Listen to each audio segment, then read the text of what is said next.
So, umpisado natin ang mensahe. Okay. Kaya pag tayo mapagod sa paggawa ng mabuti sapagkat pagdating ng takdang panahon, tayo ay aani kung hindi tayo susuko. Ilang beses nyo na napakinggan ang mensahe na to? Maraming beses na. Sa loob ng isang taon, ilang beses ito binabakit sa simbahan ito? Maraming beses na ho. At ang sabi lagi ng Biblia, huwag daw susuko, huwag mapapagod. Kaya nga, basta may pagkakataon ay gumawa tayo ng mabuti sa lahat ng tao, lalo na sa mga kapatid sa pananampalataya. Kung may gagawin ka ng mabuti, unahin mo yung katabi mo. Kasi yan ang pamilya mo. Amen ho ba? Amen. Tuloy-tuloy na natin ho. Ang daming tanong. Pasensya na, ang daming tanong nito. Okay, unang tanong. Pagod ka na ba? Ako, nakakaramdam ng pagod. Wala pa akong ginagawa, pero pagod na ako. Sabi ko, Lord, nakakapagod. Sino dito napagod na mabuhay? Yun ang pinakamahirap na kung napagod ka na mabuhay, pag napakinggan ka ng Diyos sa panalangin mo, yari ka. Pagod ka na eh. Pero ito lang mo, ito muna. Pagod ka na ba? Saan? Pagod ka na ba sa paggawa ng mabuti? Nakakapagod gumawa ng mabuti, tama? Lalo't yung ginagawan mo ng mabuti, hindi na-appreciate yung ginagawa mo. Lalo na yung ginagawa mo ng mabuti, parang walang epekto sa kanila. Mga kapatid, sawa ka na ba o pagod ka na ba? Yung salitang pagod, katumbas siya ng salitang sawa na. Sawa ka na ba sa paggawa ng mabuti? O, ikaw na lang ang sumagot. Ikaw, ang kausap ko dito, personal ay ang Diyos. Kasi ako, honest ako sa Lord, sinasabi ko talaga, Lord, pagod na ako. Saan? Maraming bagay, pero hindi ako susuko. Yun ang pinakamaganda eh. Pagod ka, pero hindi ka sumusuko. Amen? Para may takbuhin ka, napagod ka, dahil gusto mo matapos kahit gapang. Kahit nakaluhod, tumatakbo pa rin. Ganun dapat. Okay, tuloy natin. Pagod ka na ba sa paghihintay? Kanina yung prayer nung ating kapatiran, ang prayer niya talagang nabanggit niya yung salitang paghihintay. Alam niyo, sa totoo lang nakakapagod maghintay, lalo na kung ang iyong pinapanalangin ay medyo may katagalan na. Pero alam niyo ho, wala nang tatagal pa sa mga ninuno natin ho na nag-antay ng 25 years, 15 years, 20 years bago tinugon ng Diyos. Wala na ho, tatagal pa doon. Ilang taon ka na nag-aantay? 3 years? 2 years? 11 months? Kapatid, hindi pa yan matagal. Kaya lang ang binubulong lagi sa atin ng demonyo, ay wala talaga yan Diyos mo. Wala talaga yan. Kasi bakit po, yung tinugon ka na, pero hindi mo pa nararanasan na hawakan ng tugon sa'yo, ang demonyo lagi nagpupulong sa'yo, bulaan ng Diyos mo. Bulaan ng demonyo, hindi ang Diyos natin. Amen po ba? Amen. Totoo ang Diyos. At yan ang masisiguro ko sa inyo ngayon sa mensahe ito. Totoo ang Diyos. Buhay siya. Pagod ka na ba sa pagiging isang Kristiyano? Ano ba pag sinabi yung pagod ka na sa pagiging Kristiyano? Pupunta ng simbahan, uuwi, pupunta ng midweek, uuwi, may Bible study, may mga ministry kung tawagin. Minsan nakakapagod, no? Balikan ko lang ha, pagod ka na ba? Ano ba? Pagod ka na ba sa paglilingkod? Ano? Pagod ka na ba sa paglilingkod? Okay, wala na nasagot. Lahat pagod na. Sobrang init. Pagod ka na ba sa pagiging magulang? Ito daw ho ang profesyon na dapat hindi kinapapaguran. Pero ho, tanong, pagod ka na ba bilang magulang? Para may gusto sumagot na magulang. Isa pa lang yung anak pero gusto na sumagot. Pastor, pagod na ako. Ang liit ng bata pero alam niyo, maghapon ka pala sigaw na sigaw. Pala ng katawan. Nakakasama ng hindi lang sa loob. Kaya nakakapayat. Okay, sa pagiging magulang, last sa pagiging leader. Pagod ka na ba? Maging honest ka sa oras na ito, Panginoon. Pagharap mo kay Lord, pagod na ako. Pwede tayong maging honest kay Lord. Dahil si Lord naman ang pinaglilingkuran natin, tama po ba? Pwede ka magsabi, pagod ka na. Huwag ka mag-deny, kasi hindi ka naman pwede. Pwede ka bang magtanggi kay Lord? Sa totoo lang, pwede natin dayain ng mga pisikal na katawan natin pag may mga tao harap sa atin. Pagod ka na ba? Hindi po. Pero ang totoo, pagod ka na. Kapatid, pwede ka magpahinga. Pwede ka sumawi sa Panginoon, tulungan mo ako. Yan lagi ang prayer ko sa Panginoon. Pag ako'y pagod na, sabi ko, Lord, tulungan mo ako. Ang Diyos hindi bingi. Lagi nagbibigay ng tulong. Amen. Kaya ka nakakapagpatuloy dahil may Diyos na tumutulong sa'yo. Sabi ng Panginoon sa Galatia, huwag tayong mapagod. Although napapagod talaga tayo, pero sabi ni Pablo, huwag tayong mapagod. Pagod ka na ba? Sabi ni Pablo, huwag kang mapagod. Sawa ka na ba? Sabi ni Pablo, huwag kang manawa. purihin ng Panginoon, may mga disipulo na lagi nagpapaalala sa atin. And good thing, sabi dito ho, tayo ay mag-aani kung hindi tayo susuko. May reward. Kaya pala, sayang pag sumuko kayo reward. Andun ka na sa pinakamalapit na part para makuha mo yung reward, sumuko ka pa, talo. Kapatid, huwag tayong susuko. Okay? Dapat mapagod ka. Okay, kanina, pagod ka na ba? Isang tanong, ito isang utos. Dapat mapagod ka. Isang utos. Saan kaya dapat tayo na mapagod? Una, mapagod ka na sa paggawa ng masama. Amen ba? Mapagod na tayo sa paggawa ng kasalanan. Alam niyo, sa totoo lang, sa Bible, may isang disipulo na lagi siyang lumuluhod sa Diyos at ang sinasabi niya, Panginoon, tulungan mo ako dahil mahina ako. Hindi sinabi kung ano kahinaan. At itong tao na to, sabi niya, ito ang ginagawa ni Satanas na pamalo sa akin. Kaya sinasabi ng Biblia, sabi ng challenge na ito, mapagod na tayo sa paggawa ng masama. Kasi yan lang naman ang pinakasabatan ni Satanas, yung kasalanan. Pag hindi ka na nakagagawa ng kasalanan, mabuti para sa iyo dahil hindi ka na kayang kantihin ng diablo. Pero hangga't may kahinaan ka, kapatid, lagi siyang mayroong pamalo para sa iyo. Sabihin, meron ka sandata para lagi kang sabihan ng mga bagay-bagay. Okay? Dapat mapagod na tayo sa pagsisinungaling. Meron pa po ba dito nagsisinungaling? Wag na mo tayong magsinungaling. Sa pagsisinungaling, sa paglayo sa Diyos, tama na po. Mapagod na tayo ng kakalayo sa Diyos. Ano ibig sabihin niya, no? Sa pag-iwas, sa tawag ng Diyos. Tinatawag ka na ng Diyos para maglingkod sa Kanya, magpagamit sa Kanya. Iwas ka naman ng iwas. Bakit po? Nahihiya ka. Lagi yung word, nahihiya po ako. Huwag ka na mahiya. Sa pagiging matigas ang ulo, Sumail, tama na. Mapagod ka na. Sino ko dito ang mga anak pa na may matitigas pang ulo? Tama na ho, tama na. Okay? Sabi dito, sa pagiging makamundo. Grabe, ang dami dito. Sabi dito ho, tama na. Dapat mapagod ka na sa mga bagay na to. At ang sabi ho ng conclusion, tama na. Tigilan na natin. Pastor, paano kaya ako makakaiwas sa mga bagay na to? Papalitan mo siya ng mga bagay na espiritual para matulungan mo ang sarili mo makalapit sa Diyos. Pag malapit ka sa Diyos, pag may connection ka sa Diyos, yung mga bagay na dati mong ginagawa mga makamundo, hindi mo na sa gagawin. Number one, bakit? May takot ka sa Diyos. Kaya ako nakagagawa ng kasalanan ng tao dahil nawala, number one, sa kanya, yung relasyon at takot niya sa Diyos. Di ba? Pag may relasyon ka sa iyong ama, takot ka na masira ang relasyon niyo. Kapatid, ayusin natin ang relasyon natin sa ating Diyos. Yan ang sabi ho. Unang Juan, chapter 3, verse 8. Ang patuloy, sabi dito, ang patuloy na gumagawa ng kasalanan ay kakampi ng diablo. Malutong.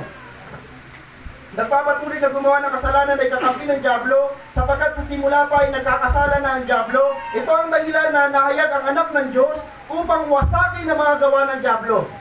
Kaya namatay si Jesus Christ para mawasak ang gawa ng diablo. Tayo naman, ang problema sa ating mga Kristiyano, wasak na yung gawa ng diablo, kinukumpuni natin.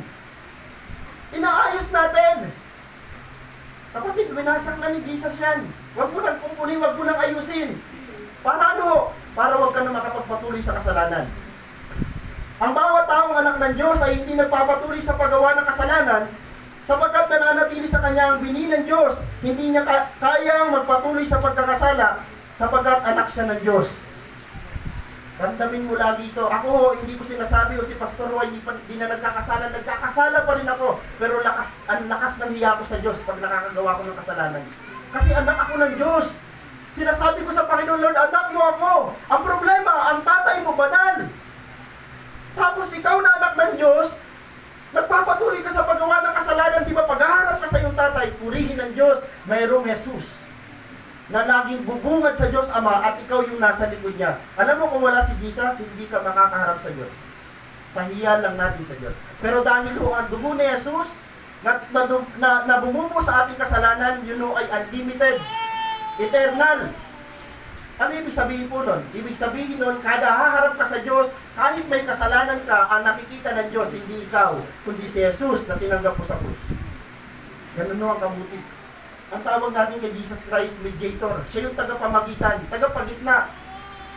Kaya ang lalakas ng loob natin, nakagawa tayo ng kasalanan pero nag-worship tayo, nakagawa tayo ng kasalanan pero nag-pray tayo dahil ang boldness natin wala sa sarili natin. Ang boldness na meron tayo, yung tapang natin, ay dahil kay Kristo na ating Panginoon. Mahihiya ka pa ba kung alam mo sa sarili mo, Lord, lumalapit ako sa iyo dahil sa pangalan ni Jesus?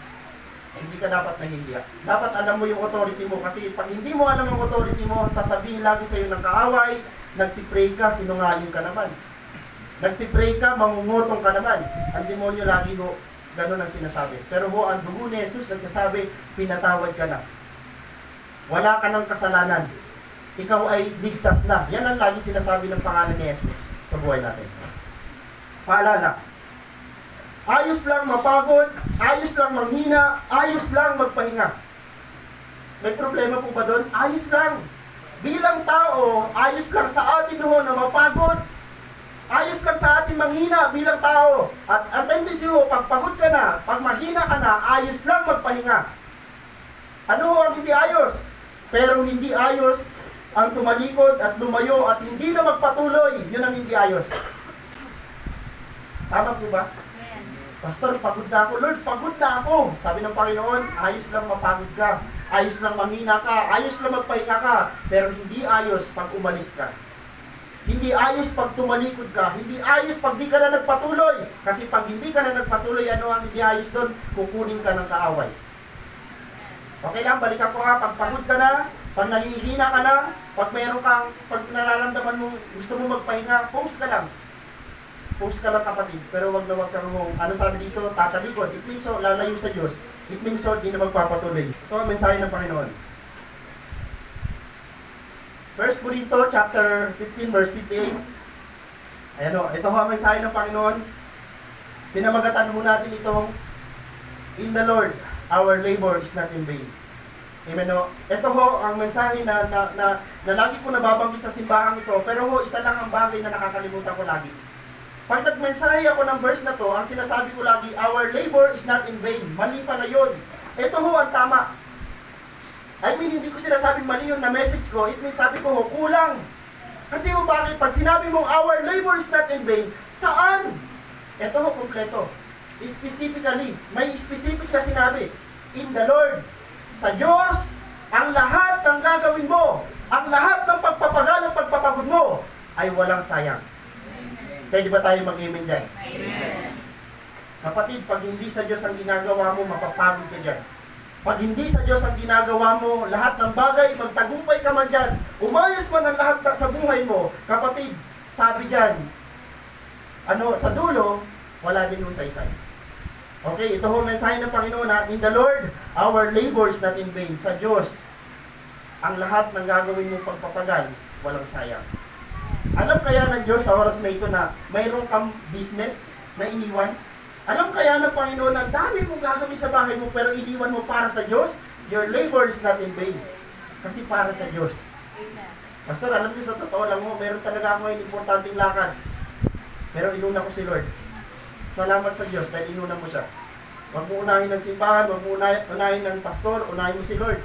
Kasi ang pastor walang kakayanan para pagpalain ka ang simbahan. Pero si Lord, hindi ko alam kung anong kaya ng Diyos ibigay sa iyong pagpapala, pero nangako siya.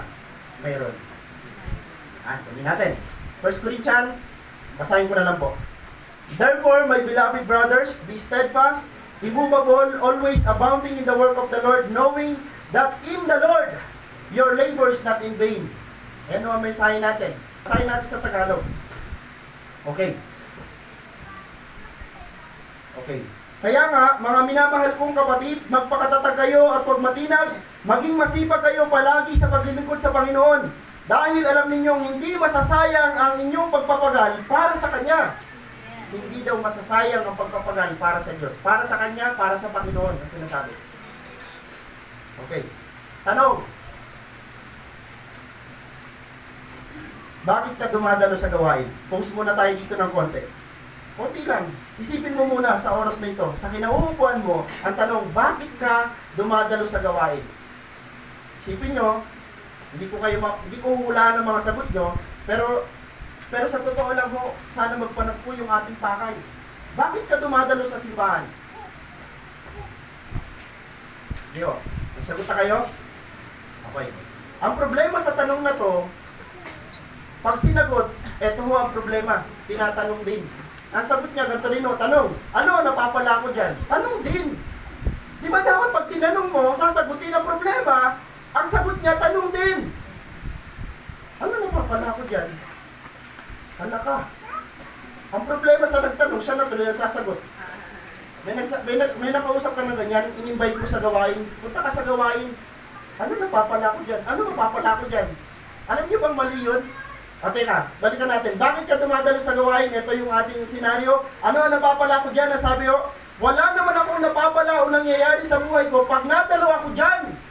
Alam niyo yung statement na yan, sala yan. Bakit po? Ang tanong, ano sabi dito? Wala ba talaga? Imposible. Pag dadalo ka sa gawain para sa Diyos, imposibleng wala kang napapala. Amen? Amen. Kaya sabi ko, sala yung sagot. Sana yung statement ng kausap ko kasi bakit daw wala daw siya napapala. Sabi ko, isip-isip ko, wala ba talaga? Imposible. Kung pupunta ka nga ng trabaho, gumawa ka ng trabaho, may sweldo ka nga, may matatanggap ka, ito sa Diyos. Imposible hindi magbigay ang Diyos ng reward. Amen? Imposible. Okay, ito ho ang tamang sagot. Yung tanong ko kanina, ito yung sagot nyo. Salamat sa Diyos, medyo pare-pareho tayo. Kaya ako, simula nung naging Christian ako, at the age of 19, ngayon 36 na ako. Ilang taon na, grabe, tagal na. 17 years na ako sa Panginoon, wala na akong tigil. Kasi isa lang ang sagot ko. Pag tinatanong ako, bakit ka nadalo sa gawain? Ito ang sagot ko. Dahil mahal ko si Lord. May iba pa ba doon? May iba pa ba ba sagot? Bakit ka nadalo sa gawain? Dahil mahal ko si Lord. Huwag ko sasabihin, nadala ako sa gawain kasi mahal ko yung leader ko. Ay patay ka, yung leader mo, mahina yan. Yung leader mo, may kahinaan yan. Tingnan mo pag nasikmat ka yan. Ayan, mahal mo pa? Ay, di na po. Ayan, sinasabi sa iyo. Huwag ganun, huwag ganun. Ito ho, dahil mahal ko si Lord. Unang rason. Pangalawa, gusto ko pa siyang makilala. Yun ang pangalawang rason. Kaya ka dumadalo sa gawain, pangalawang rason, dahil gusto mo pa siyang makilala. Sino dito nakikilala si Lord dahil sa kakasimba niya? Salamat, dalawa na. Meron pa po ba dyan? Kakasimba mo, pastor, ay sa Biblia pala, kakasimba ko, pastor, nalaman ko pala na si Noah pala ang gumawa ng arka. Praise the Lord! Alam niyo, sa totoo lang mo, kada simba mo, may matututunan ka. Hindi man lahat, pauti-uti meron kang malalaman. Amen o? Dahil mahal ko si Lord, dahil gusto ko pa siyang makilala, then last, gusto ko kasi lumago. Sino dito ang gusto lumago? Amen. Alam mo, pag lumago ka, ikaw mismo ang mag-aakay sa iba. Amen. Pastor, bakit yung simbahan natin paliit ng parami? Ano niyo yung salitang paliit ng parami? Minsan marami, minsan maliit, minsan ganoon talaga ang buhay. Kung magiging maramdamin tayo ho, wala sila, wala na rin ako. Hindi yung ganoon. Sa paglilingkod sa Panginoon, individual. Hindi porke wala sila, hindi ka na rin pupunta. Kasi ang paglilingkod sa Diyos, ikaw. Ba't pagharap pa natin kay Lord, groupings? Okay, sabi ni Lord. Okay, next line, GCCF. Ganda sana kung may ganon. Tama po ba? Kaya lang hindi groupings eh. Hindi rin ho, by coupon. Hindi ho ganon. Paghaharap ka kay Lord, individually, ikaw ang haharap. Hindi mo pwedeng pagsanggalang yung nanay ko kasi Christian. Alam mo po, Panginoon, papasukin ba ako sa langit? Kasi bakit po? Nag-pray yung papa ko. Sabi ni Lord, ikaw, yung papa ko. Hindi ikaw. Yung papa daw niya. Individually, haharap tayo kay Lord nang ikaw lang din mag-isa. Kaya sanayin mo na ang sarili mo, pupunta yung kaibigan mo o hindi. Yung pamilya mo hindi, pupunta ako sa Lord kahit ako lang mag-isa. Si Lord po ba, nung inano niya yung krus sa kanyang balikat, nagtawag ba siya ng katulong? Hoy, tulungan niyo ako, 12. Para gumaan-gaan yung 12, ano ginawa? Nagtakbuhan. Walang natira ni isa. Sa totoo lang mo, mag-isa lang itinapos ni Jesus Christ ang krus. Simbolo na ganun din dapat tayo. Tuloy natin. In the Lord, our labor is not in vain. Okay. 3 things to consider while waiting on God's reward for our labors. Ito ho ang pinakamagandang dapat gawin pag nag-aantay ka sa reward na galing sa Diyos. Tandaan nyo, pinag-uusapan natin reward ay hindi ho dito sa mundo. Mga kapatid, ang pinag-uusapan nating reward na bigay ng Diyos ay hindi ho pang mundo. Itong reward na to ay eternal. It means so, may-encounter mo to someday. Hindi mo siya may-encounter dito sa lupa. Okay, anong gagawin natin habang nag-aantay tayo sa reward na galing sa Diyos, sa mga ginagawa natin para sa Kanya? Number one, ito, trust God. Yan ang pinaka-the best na magagawa mo habang nag-aantay ka sa tugon ng Diyos, sa reward. Magtiwala ka sa Panginoon. Pastor, parang wala naman akong makakasahan sa tugon ng Panginoon. Sa aking mga panalangin, mga kapatid, magtiwala ka sa Diyos. Ano man ang season ng buhay mo, magtiwala ka sa Diyos. Dahil babalikan ko, sa Diyos, may kasagutan. Ano ibig sabihin ng trust dyan? It means, i-consider mo lagi, sa trust, nandyan yung faith. Tama, yung trust, ang isang kahulugan ng trust ay faith. It means, naniniwala ka kahit wala ka pang nakikita. Ang tunay na faith ay pag walang-wala ka na. Amen. Pastor, naniniwala ako, God will provide. Yun ang faith. It means wala ka. Tama? Paano pag meron ka na? Pastor, naniniwala ako. Yung pala, kaya ka naniniwala sa Diyos, puno-puno pala ng perang bangko mo. Baka hindi ka naniniwala sa Diyos, baka sa bangko mo ikaw naniniwala. Subukan mo tanggalin yung pera mo sa bangko at sabihin mo may tiwala ka pa rin sa Diyos. Doon pa lang ang tunay na faith. Kasi ang faith, wala ka nakikita. Naniniwala ka ba someday na yung business mo lalakihan? Amen. Amen po ba? Amen. Wala ka pa nakikita, pero naniniwala ka. Trust God. Pangalawa ho, habang tayo nag-aantay sa reward ng Diyos, pangalawa ho, huwag niyo kakalimutan. Sabi dito, trust the process. May proseso ang lahat. Anong proseso ka ngayon meron? Alam niyo ba, ang paggawa ng sanlibutan may proseso? Nalimutan niyo na po ba na ang sanlibutan, ginawa ng Panginoon ng lahat na nasa loob ng sanlibutan sa 6 na araw? Pwede bang gawin ng Diyos sa isang araw lang? Tanong? Kaya. Pero bakit may proseso? Then ang dulo, sabi ng Panginoon, magpahinga. Tingnan nyo, pag nandun ka sa proseso, mga kapatid, sa proseso, sa totoo lang, nandyan yung moment ng silent mode. Nandyan yung katahimikan na parang sa proseso, parang walang nangyayari. Kapatid, meron. Okay, yung baby ba na unang buwan, gusto mo na agad lumabas? Di ba ho, ang proseso ng panganak ay 9 months? Pero doon sa process na yon, kailan lang siya gumagalaw-galaw? Pag malapit na siyang isilang. Tama? Gumalaw na ba siya nung 2 months pa lang? Nagsisipa-sipa na? Mahirap sa ating mga tao, ang gusto nating proseso, yung lagi mo nararamdaman. May mga process ang Diyos na hindi mo talaga nararamdaman na nandyan siya, pero andyan siya. Amen ho ba? Kapatid, magtiwala ka lang. May Diyos. Kung nasa proseso ka ngayon ng waiting mode, andyan ka ngayon sa waiting part, gawin mo. Kasi nasa proseso ka. Pero kung ano man yung nandyan, ano man ang maranasan mo sa proseso, mahaba man o matagal man, ang laging inaano sa iyo ng Panginoon, titingnan sa iyo ng Diyos, yung way mo ng pag-aantay, kung may pananampalataya pa rin. Trust the process. May proseso ang lahat. At yung simbahan natin, hayaan nyo sa maliliit na bagay, pinoproseso natin, then someday magugulat ka, sa process na to, ma-accomplish natin yung pinakamainam na part. Okay? Last, dito na tayo. Pangatlo, kasi mahaba pa ito. Last, trust the due season. Okay, may process na. Ito, good thing. Mayroon huyang itinakdang panahon. Galatians chapter 6, verse 9, kaya't huwag tayong mapagod sa paggawa ng mabuti sapagkat pagdating ng takdang panahon, tayo ay aani kung hindi tayo susuko. Mag-aani din tayo. Pastor, nagtanim sa mga tao na to, pero wala akong naani. Sabi nung isa, maling tao na tamnan mo. Meron kaya tayong mga maling tanim? Sagot, may mga mali humang tanim. Ba't ayaw sumagot? Meron. Tandaan nyo, 4 na uri ang tao. Meron sa daanan, mayroon sa batuhan, mayroon sa dawagan, at may matabang lupa. Praise the Lord ho, kung matatabang lupa na mo ito lahat.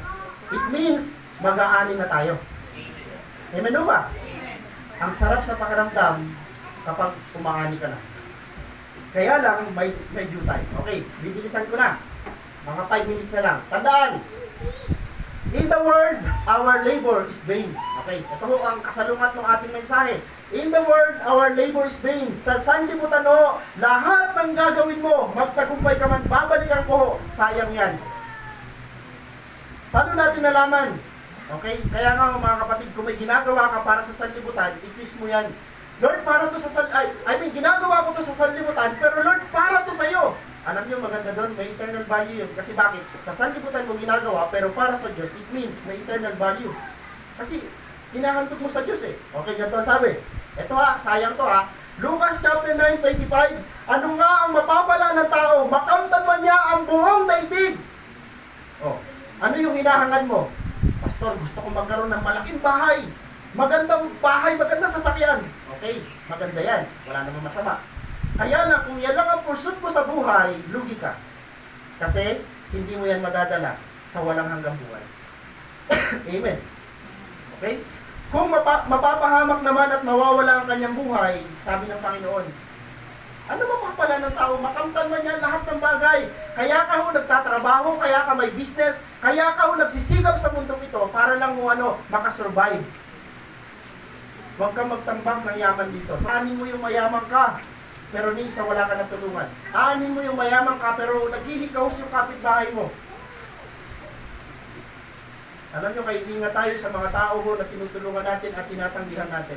Kasi nagbabalat kayo ang anghel ng Diyos. Amen po ba? Pastor, para naman itong mga mukhang manluloko. Ano ba ang ginawa mo? Yung motibo mo tama, hayaan mo na siya kung siya manluloko. Pero paano kung yun ay anghel? Napagkamalan mo pa manluloko, hindi mo naman tinulungan, sabi ng anghel, Panginoon, sinabi niya magluloko ako. sabi nung huwag kang pumasok. Alam niyo, sa totoo lang, kung tutulong, tumulong. Kung wag, ayusin to. Amen. Yun ho ang sisikapin natin sa simbahan na to. Ang sarap siguro yung masaya ka na, no, nagbibigay ka na, tapos masaya ka pa. Okay? Ano, mapapala, makamtan man niya ang buong daigdig kung mapapahamak naman at mawawala kanyang buhay, ang sagot, wala. Wala ko siya mapapala. Okay, yun yung negative. Ito ho, tandaan in the Lord, our labors not in vain. Ito na mapatutunayan ko na sa inyo na may walang sayang na paglilingkod sa Diyos. Amen. Okay ho? Sabi sa Colosas, ano man ang inyong ginagawa, alam na natin ito, gawin ninyo ng buong puso na parang sa Panginoon kayo naglilingkod. Ito yung sinasabi ko sa inyo. Kung may amo ka, isipin mo yung amo mo, yan yung Panginoon. Kasi una, pag sinabi mong itong amo na to, Panginoon ko to, ito yung Panginoon ko, representative siya ni Jesus, hindi ko siya lolokohin. Hindi ko siya pagsasalitaan ng mga bagay pag nakatalikod siya, kasi ginagalang ko siya. Parang kay Lord mo ginagawa, tama? Ginagawa mo yung the best mo sa trabaho mo kasi parang kay Lord mo ginagawa. Ito sabi, sapagkat si Kristo ang Panginoon na pinaglilingkuran ninyo at alalahanin ninyo pagkakaluban kayo ng Panginoon ng gantimpalang inalaan niya para sa inyo. Yung word na yung salitang gantimpala, ano mabubuo mo dyan na first word? Ganti. May ganti ang Diyos, mga kapatid. Dalawa lang naman ang ganti ng Diyos. It's either pagpalain ka o parusahan ka. Dalawa. Okay, ito na ang sinasabi ko sa inyo. The work Christians do for the kingdom of God will bring result that lasts forever. Ito ho ang pinakamaganda. Yung result ng ginagawa mo ay mayroong walang hanggang ang sabi dito ay panghabang buhay. May epekto ng panghabang buhay. Okay? Number 1, resurrection. Ayan. Ang pinag-uusapan dyan sa word na resurrection is eternal life. Ito ho, tingnan nyo po Sinabi sa kanya ni Jesus, ako ang muling pagkabuhay at ang buhay, ang sino mang sumampalataya sa akin, kahit mamatay ay muling mabubuhay. At sabi dito, sumampalataya sa akin ay hindi na mamamatay kailanman. Naniniwala ka ba sa sinabi ko? So itong conversation na to ay patunay ng Panginoon na mayroon mong resurrection. May muling pagkabuhay. Yan ho ang unang reward na kailangan mong nasain. Pag sinabi ng iba, wala naman ako napapala dyan, then parang sinabi niya, hindi ka ba mabubuhay na magbuli? Sana yung sagot. Pastor, yung pagsisimba ko ba may mapapala ba ako dyan? Meron. At may sabi pa dito, pangalawa, coronation. Ano yung una? Resurrection. Pangalawa, coronation. Ito yung pinakamagandang senaryo. Eternal reward. Tingnan nyo ho. Nakita nyo ba yan? Paano pag someday ikaw yan? Tapos dito sabi ko, wala naman ako napapala. Eto ho, may mapapala ka. Then someday, haharap ka sa paanan ni Jesus. Wow, grabe. Isipin mo, ginto yung nakapaligid. Although yan ay picture lang, maaaring symbolic lang yung word na, alam nyo sabi ng Bible, lalakad ka sa gintong lansangan. Grabe yung ginto doon, ano? Pero wag nyo isipin na yun ay literal. Kasi ang dami sa verse sa Bible, mga symbolic lang siya. Okay, pero okay, mag-literal man yun o symbolic lamang, ito ho ang magiging tunay. Haharap tayo kay Lord and then someday may reward. Okay, ano reward? Santiago chapter 1 verse 12, mapalad ang taong nagtitiis ng tukso, sapagkat pagkasubok sa kanya, siya'y tatanggap ng putong ng buhay, korona ng buhay. Symbolic. Pag sinabi ho korona ng buhay, it means eternal life. Amen. Ayan, yung pinuputong ni Jesus Christ, literal yung nakikita natin. Nilalagyan niya ng corona. At ang sinasabi niya dyan, nagtagumpay ka. Ito yung para sa'yo. Pero ang symbolic ng Santiago, it means so eternal life. Yan ho ang pinakanasahin natin maging regalo sa Diyos. Lord, magkaroon ako ng buhay na walang hanggan. Dahil kung magkakaroon ka man ng lahat ng bagay, pero someday pagharap mo sa Diyos, wala ka ng buhay na walang hanggan, wala din lahat yun. Pero kung wala ka ng lahat ng bagay, pero si Lord ang iyong buhay, then eternal life ang regalo. Grabe ang ganda niyan. Okay. Pahayag chapter 2 verse 10, huwag mong katakutan ang mga bagay na iyong malapit ng tiisin. Narito, malapit nang ilagay ng dyablo ang ilan sa inyo sa bilangguan upang kayo'y masubok at magkaroon kayo ng kapighatiang 10 araw. Wow. Magtapat ka hanggang sa kamatayan at bibigyan kita ng putong ng buhay. Kausap dito ng Panginoon ng mga mananampalataya. Sabi niya, binanggit niya muli yung salitang putong ng buhay. Mayroon ng putong, mayroong korona. At sana ho yung corona na yan, yun yung ating inaasam. Okay? Then last, sabi dito ho, Matthew chapter 25 verse 23, the master said, well done, my good and faithful servant. Ito yung pinakamasarap sa pandinig. Pag once na humarap ka kay Lord, ito ang pinaka-the-best na maririnig mo, magaling, tapat at mabuting alipin. Okay? Yamang na pagkatiwalaan ka sa maliit na halaga, pagkakatiwalaan kita sa malaking halaga. Ano yung malaking halaga na yun? Kingdom. Ang sinasabi ng Panginoon dito ay hindi ho na ito symbolic na naman yun. Kasi ang pagkakatiwala ng Diyos, pag napagkatiwalaan ka dito sa sanlibutan, ito na ho yung buhay na walang hanggan. Saan? Sa langit. Ang sabi ng Panginoon, okay, so now I will give you many more responsibilities. Let's celebrate together. Ayan. Pag sinabing let's celebrate together, pinapapasok ka ng Panginoon sa kanyang kaharian at magkasalo kayong kakain. Grabe. Huwag nyo kakalimutan ho yung dalawang bagay na to na ibibigay ng Diyos sa atin. Resurrection, bubuhayin tayo muli ng Panginoon. Yes, mamamatay ang katawan pisikal. Yes, kung kukunin ako ng Diyos ng buhay, praise the Lord. Pero kung kukunin ako ng Lord ng patay, mabubuhay ako muli. At ang sabi dito ho, huwag mong mahahayaan na yung coronation, wala ka. Ano ho ang sama sa pakiramdam na magkakasama kayong gagraduate dapat, tapos ikaw hindi tinawag? Expected mo pa naman. Grabe expectation mo, syempre magkakasama kayo. Kung baga sa bat, magkakasama kayo, eto na, nakapila na. Hindi tinawag yung pangalan mo. Di ba, sama sa pakiramdam? Wag sana natin maranasan. Then someday kasi magtatawag talaga ho. Magtatawag at isang tatawagin sa coronation. Doon sa coronation na yon, doon ho i-deal ng Diyos yung ginawa natin dito sa sanlibutan. Kaya nga sabi ko sa kanina, mapagod ka na sa paggawa ng kasalanan. Pero wag na wag tayo mapagod sa paglilingkod sa Diyos natin. Okay. Tanaw. Sabi dito, may masasayang ba na paglilingkod, pagpapagod, paggawa, pag-ibig at pananampalataya natin sa Diyos? Mayroon po ba? Ang sagot, napakalaking wala. Walang masasayang sa ginagawa mo dito. Kahit pa sabihin mo, Pastor, lagi akong nagasto ng pamasahe papunta ng simbahan, kapatid, walang masasayang sa ginagawa mo.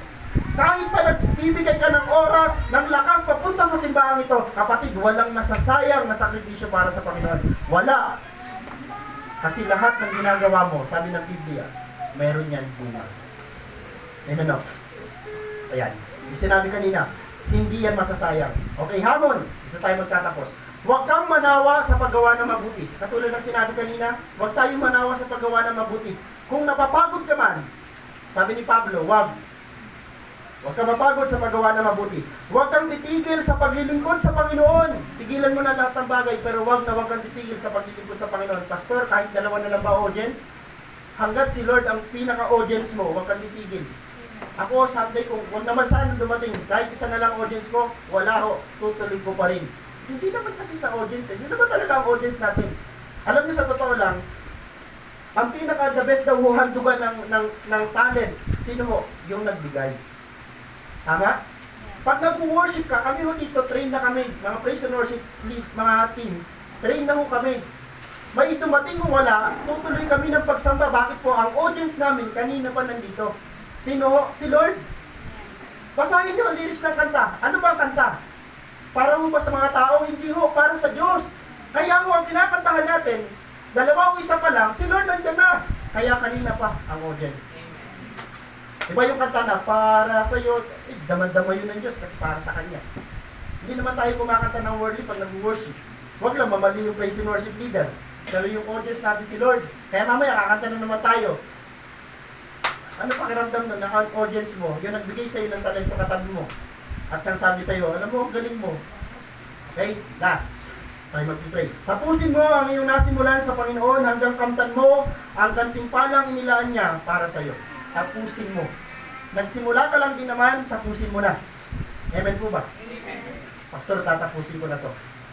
Itong pagiging Christian ko, ako lagi ko sinasabi, although lagi may challenge ako, dito na ako mamamatay sa paglilingkod sa Panginoon. Alam niyo ba, itong statement ko na to, lagi itong sinasabi ng kaaway, at lagi sinasabi ng kaaway, hindi mo yan matatapos. So may battle, kasi sinabi mo.